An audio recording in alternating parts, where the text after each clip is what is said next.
नमस्कार। तीज यानी तृतीया तिथि। वैसे तो साल में 4 बार बड़ी तीज आती है, लेकिन उन सभी में 3 तीज यानी हरियाली तीज, कजली तीज और हरतालिका तीज सबसे बड़ी मानी गई है। उत्तरी भारत, राजस्थान, मध्य प्रदेश, उत्तर प्रदेश और बिहार में तीज का पर्व बहुत ही उल्लास से मनाया जाता है। मुख्य रूप से यह श्रावण और भादो यानी भाद्रपद में महीने में आती है। यह तीज विवाहित सुहागन महिलाओं के लिए विशेष मंगलकारी मानी गई है। तीज का व्रत रखने से सुहागन स्त्री का सौभाग्य बना रहता है और परिवार में सुख समृद्धि आती है। इस दिन महिलाएं दुल्हन की तरह सजती संवरती हैं और अपने पति की लंबी आयु के लिए उपवास रखती हैं। तीज पर्व में भगवान शिव और माता पार्वती की पूजा की जाती है। पति के अच्छे जीवन के लिए महिलाएं उपवास रखती हैं और कुंवारी कन्याएं अच्छा वर पाने के लिए तीज का व्रत रखती हैं। तीज की तिथि वास्तव में माँ पार्वती को समर्पित है। माँ पार्वती की हर कथा में यह वर्णित है कि उन्होंने तृतीय तिथि को ही भगवान शिव को पुनः प्राप्त किया था। माँ पार्वती ने हर जन्म में भगवान शिव को पति रूप में प्राप्त करने के लिए घोर तपस्या की। भगवान शिव के सम्मान के लिए वे हवन कुंड में भी स्वाहा हो गई। फिर हर जन्म में उन्होंने अवतार लेकर भगवान शिव का ही वर्ण किया। उनके सौभाग्य, सतीत्व, पवित्रता और तपोबल का अंश हर भारतीय नारी में हो।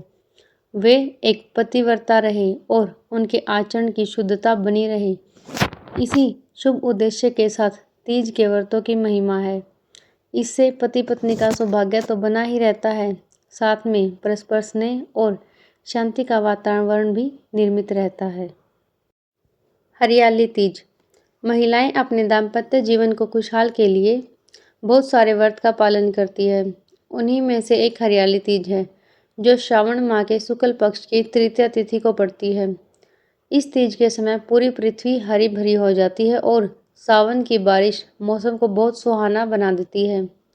नवविवाहित महिलाओं के लिए इस तीज का बहुत खास महत्व होता है, क्योंकि इस दौरान वे अपने मायके जाती हैं और उनके परिवार वाले उन्हें पूरा श्रृंगार देते हैं।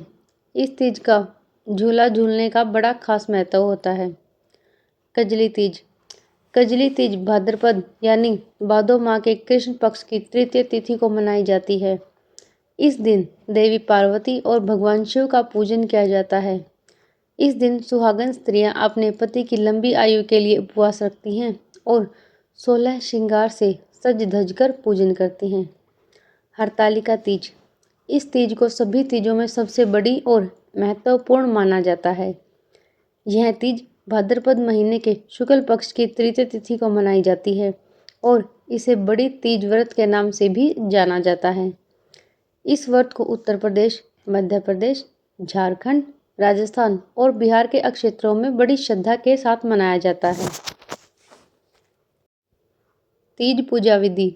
सबसे महत्वपूर्ण बात यह है कि यह सभी तीज माँ पार्वती से सौभाग्य का वरदान मांगने और अविवाहित के लिए वर प्राप्ति हेतु की जाती है। आइए जानते हैं कि इस व्रत की पूजा विधि और कथा क्या है। यह त्यौहार वैसे तो 3 दिन मनाया जाता है, लेकिन समय की कमी के चलते लोग इसे केवल एक ही दिन मनाते हैं। यह त्यौहार केवल महिलाओं तक ही सीमित नहीं है, बल्कि कई जगह पुरुष भी माँ गौरी को पालकी में बिठाकर झांकियाँ निकालते हैं। इस दिन सुहागन महिलाएं सुबह नहाकर अपने मायके से आए सिंधारा यानी साड़ियाँ और श्रृंगार के सामान का उपयोग कर सजती संवरती हैं। तैयार होने के बाद शुभ मुहूर्त में पूजा करने के स्थान पर माता पार्वती और भगवान शिव के साथ गणेश भगवान की प्रतिमा स्थापित करें।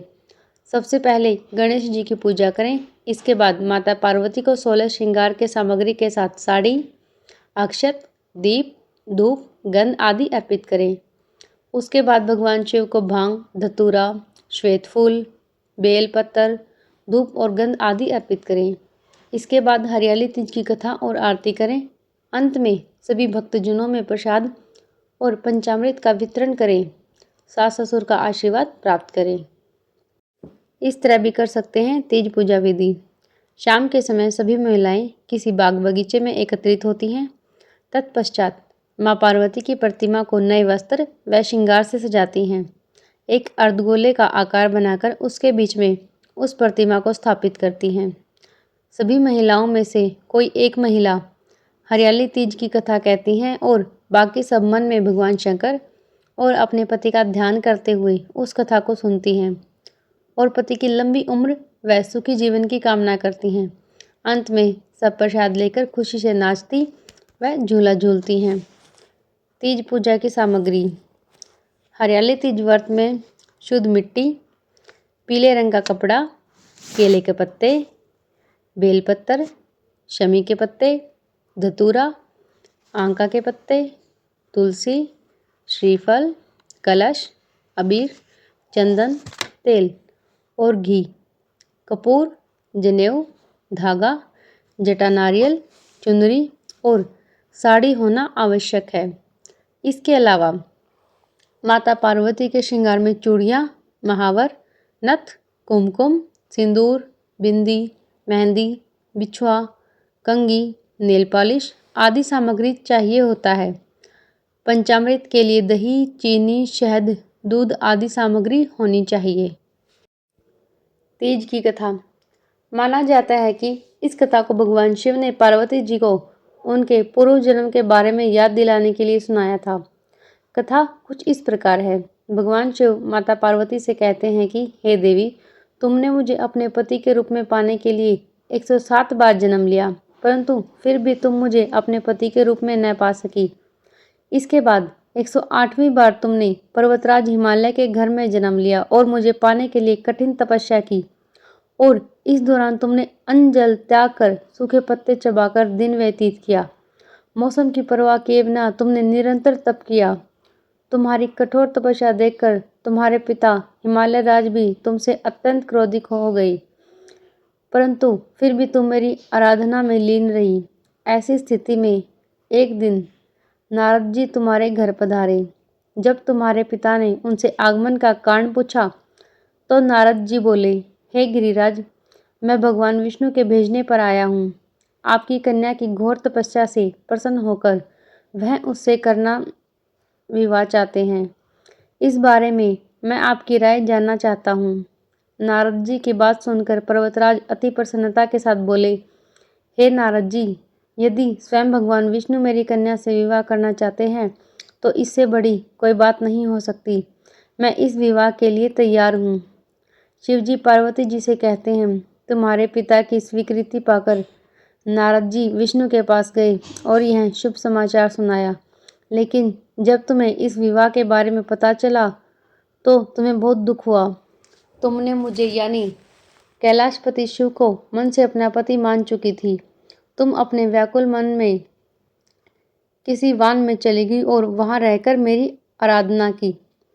इसके बाद तुम्हारे पिता तुम्हारे घर में तुम्हें न पाकर बड़े चिंतित और दुखी हुए। वह सोचने लगे कि यदि विष्णु जी बारात लेकर आ गए और तुम घर पर ना मिली तो क्या होगा। उन्होंने तुम्हारी खोज में धरती पाताल एक करवा दिए, लेकिन तुम ना मिली। तुम वन में एक गुफा के भीतर मेरी आराधना में लीन थी। भाद्रपद तृतीय शुक्ल को तुमने मेरे रेत से एक शिवलिंग का निर्माण कर मेरी आराधना की, जिससे प्रसन्न होकर मैंने तुम्हारी मनोकामना पूर्ण की। इसके बाद तुमने अपने पिता से कहा कि पिताजी, मैंने अपने जीवन का लंबा समय भगवान शिव की तपस्या में बिताया है और भगवान शिव ने मेरी तपस्या से प्रसन्न होकर मुझे स्वीकार भी कर लिया है। अब मैं आपके साथ एक ही शर्त पर चलूंगी कि आप मेरा विवाह भगवान शिव के साथ ही करेंगे। पर्वतराज ने तुम्हारी इच्छा स्वीकार कर ली और तुम्हें घर वापस ले गई। कुछ समय बाद उन्होंने पूरे विधि विधान के साथ हमारा विवाह किया। भगवान शिव ने इसके बाद बताया कि हे पार्वती, भाद्रपद शुक्ल तृतीया को तुमने मेरी आराधना करके जो व्रत किया था, उसे के परिणाम स्वरूप हम दोनों का विवाह संभव हो सका। इस व्रत का महत्व यह है कि मैं इस व्रत को पूर्ण निष्ठा से करने वाली प्रत्येक स्त्री को मनवांछित फल देता हूँ। भगवान शिव ने पार्वती जी से कहा कि इस व्रत को जो भी स्त्री पूर्ण श्रद्धा से करेगी, उसे तुम्हारी तरह अचल सुहाग प्राप्त होगा।